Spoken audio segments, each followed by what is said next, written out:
my name is James Sexton. I specialize in international taxation. I'm the president of esquiregroup.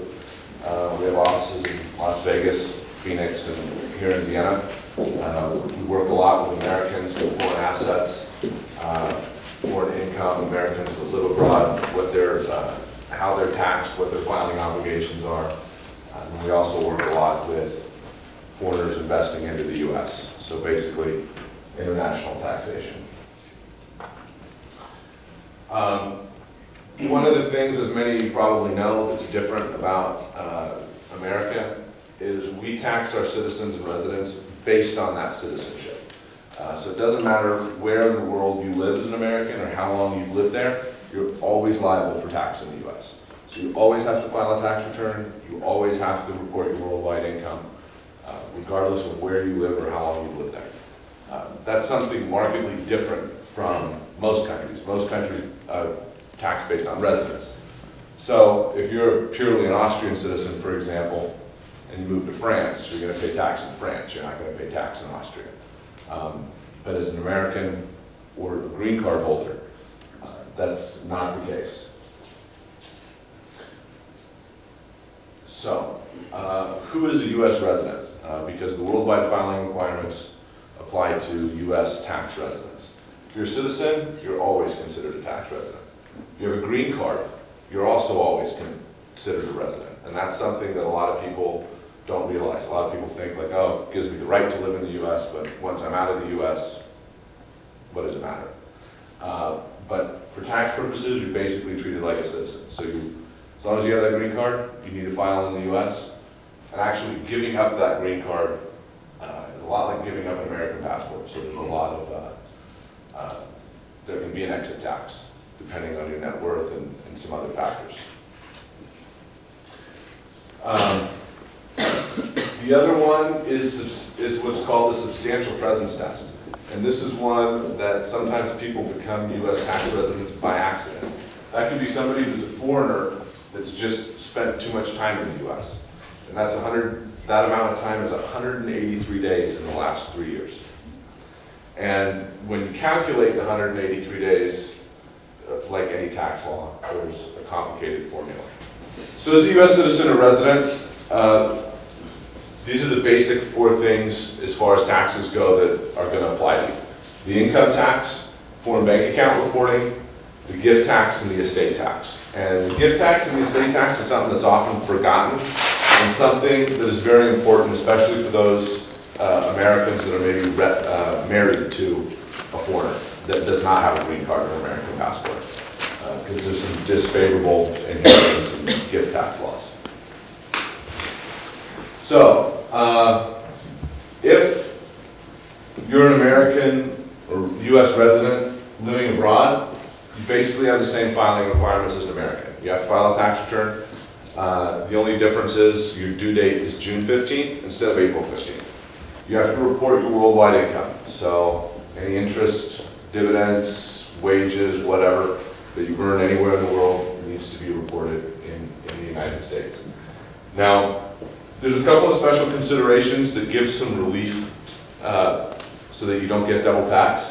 And that's the foreign earned income exclusion, the foreign housing exclusion or deduction, foreign tax credit, and then there's some additional foreign reporting. So the foreign earned income exclusion is one of the main ways that the U.S. helps Americans living abroad not get taxed doubly. So basically what happens is you can exclude up to $92,900 worth of foreign earned income. 2011, the amount gets adjusted for inflation every year, so for this year it'll be $95,100. This is very important. It must be earned income, which means wages, self-employment income, commissions, tips, things like that are earned, something that you got for working. If it's passive income like interest, dividends, capital gains, that is not excludable. The question of whether or not it is foreign earned income depends on where you did the work. So you could be an American working for an American company, being paid by an American company, but performing the work in Austria, that counts as foreign earned income because you did the work here. So it's not a fact, it doesn't matter where it was paid from, it matters where you performed the work. So in order to qualify for the foreign earned income exclusion, you have to meet one of two tests. One of them is the bona fide residence test, and the other one is the physical presence test. So the bona fide residence test is basically you have to have lived in a foreign country and have that as your residence for at least 1 year. This is generally the preferred method if you can qualify for it, because the physical presence test is based off of a number of days, which means you have to have been outside of the U.S. for 330 days in a 12-month period. So that means you can only spend 35 days in a 12-month period in the U.S. But if you meet the bona fide residence test, then you can spend more time in the U.S. It's less restrictive in terms of how much time you spend in the United States. In addition to the foreign earned income exclusion, you can take a foreign housing exclusion. And this is to help offset the cost of living expenses like your rent, mortgage interest, insurance, things like that. The maximum you could take in 2011 was $27,870, and so that gets added to the foreign earned income exclusion. So it's really, but this is not per person. There are higher limits for expensive places to live, high-cost locales, which Vienna is one of those.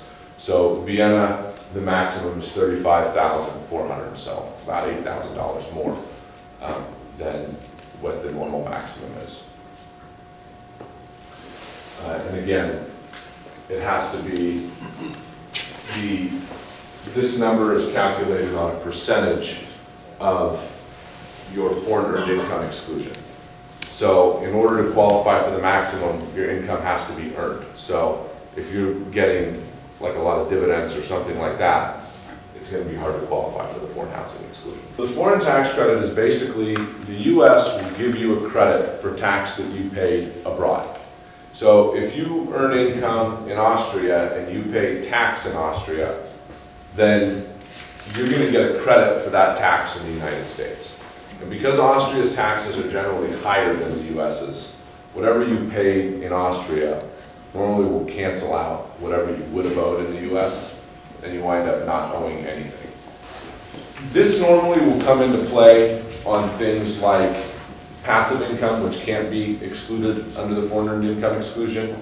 That's when the foreign tax credit becomes really useful because it's going to offset the tax you paid here on those interest and dividends. Likewise, if your earnings go above the foreign earned income exclusion, then the foreign tax credit would come into play on whatever you earned over the foreign earned income and foreign housing exclusion amounts. And then the credits, if you don't use them all up in 1 year, you can carry them back 1 year. You can carry them forward 10 and use them in future years. If you have foreign income and maybe you don't have enough foreign tax credit in that future year to offset everything, you can use what you have from a prior year. The way the foreign tax credit is calculated is there's a limit to it. So you have to take the foreign tax and you multiply it by the foreign taxable income divided by the worldwide taxable income.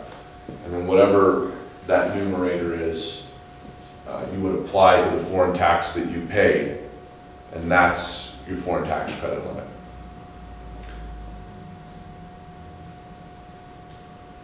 This is another one that comes up frequently. If any of you are self-employed, the foreign tax credit will not wipe out the self-employment tax. So I don't know how many of you are familiar with the U.S. self-employment tax, but if you work for yourself, the U.S. charges an additional tax of 15.3% for being self-employed.